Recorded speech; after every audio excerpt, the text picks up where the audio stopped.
All right, well, you did this motorcycle trip. And it wasn't my idea. The motorcycle trip motorcycle was, trip was but, your but the idea. videotaping Oh, the motorcycle of it, trip was my idea, not the videotaping it. Right. But when we heard you were doing that, I Right. think one of our team here said, well, we've got to get a camera it was or George. get a crew there to follow you back, and we could stop along the way. You could do interviews, you could do teachings.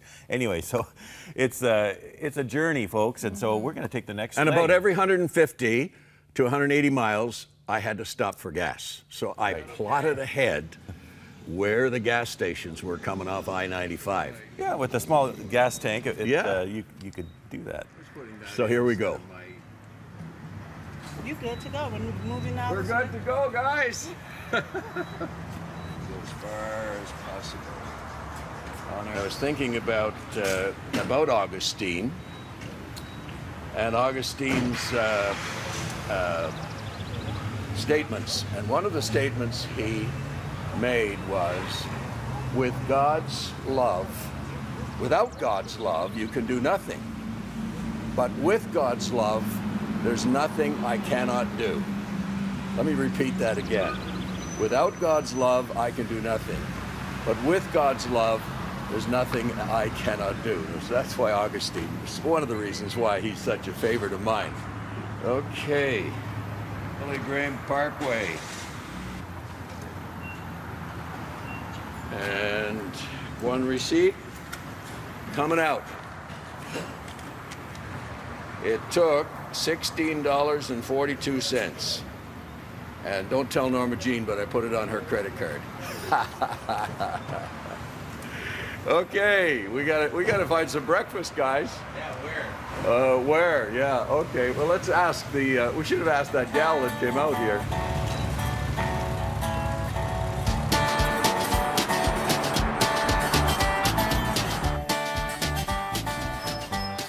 At last,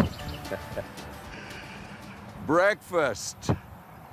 Before we get on our way up to the Charlotte, North Carolina, the Billy Graham Parkway. You know, I was thinking as I ride along on the motorcycle here on I-95 about when I was in boarding school, grade 11 high school, 15 years old.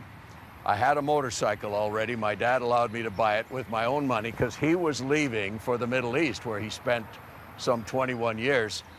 And my one sister was 200 miles one direction, the other sister 200 miles the other direction. So he said, okay, you can use your money. I had about $500 saved up by that time, my own jobs. And I bought a motorcycle.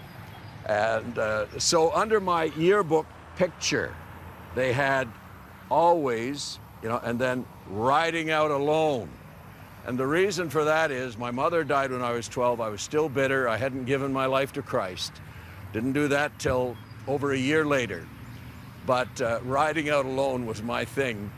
And I believe God would communicate with me in various ways while I was out riding. I think that's happening here on this trip as well.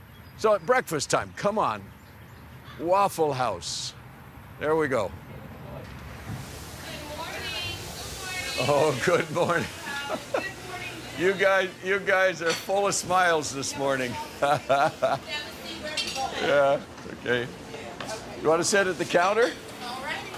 Okay. I'd like to sit at the counter. Wherever you like.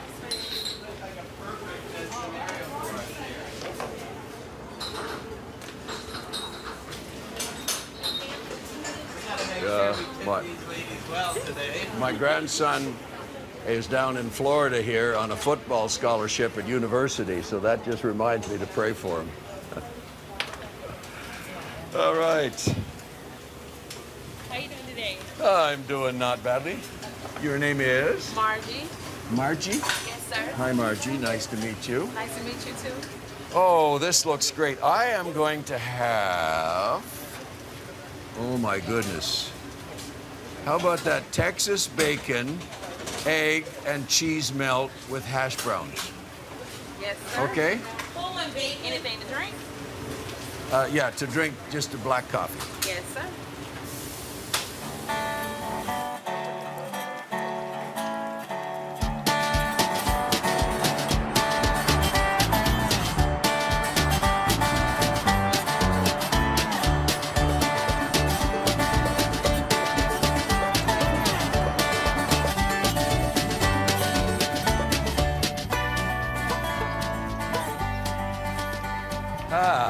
10:30 in the morning now.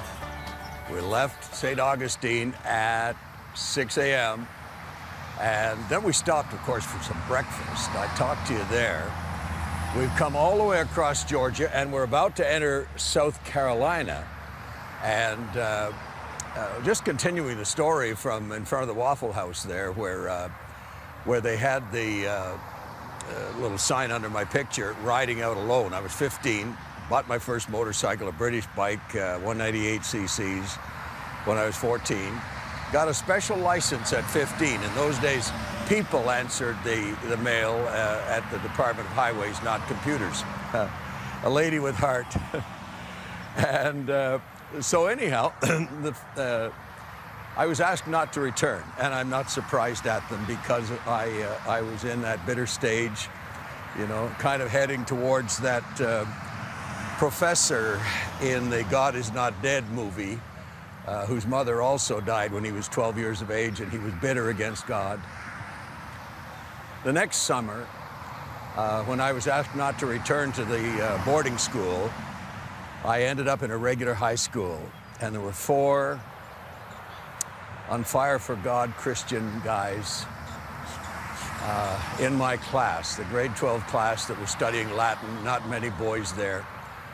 And that summer I bought the biggest Harley, my own money. We always had a couple of jobs. It was a 1939 Harley Davidson, 74 cubic inches, the biggest Harley Davidson made at the time. And that was the summer of '52, so that was only 13 years old. The Honda Goldwing I'm driving now is 18 years old. I thought it was an ancient machine back there, but man, would it move out there. And so I was king of the road. But that was the fall where, under the influence of those young men in my high school class, my boss at work, who never missed an opportunity to share Jesus, and my father's long-range influence all the way from the Middle East where he was serving, brought me to Christ. I went forward at a Youth for Christ rally, and my life has never been the same. And I owe a lot to Americans, because the preacher that night was an American by the name of Jack Wordson, radio preacher on the Word of Life Hour, when I went forward and made my lifetime decision to serve the Lord. So we're heading across South Carolina, and right on the border, South Carolina, North Carolina, is Charlotte. And I'm going to ride down, God willing, the Billy Graham Parkway into the Billy Graham Library, which is shaped like the old barn where Billy used to milk cows when he was a boy, a teenager, in Charlotte, North Carolina. Come on, let's go. Okay, you have to wait for tomorrow for the next leg of that journey, and you meet up with Will Graham there. Billy Graham's grandson, absolutely. Yeah, and then you ride with him up to Asheville, North Carolina. Yeah.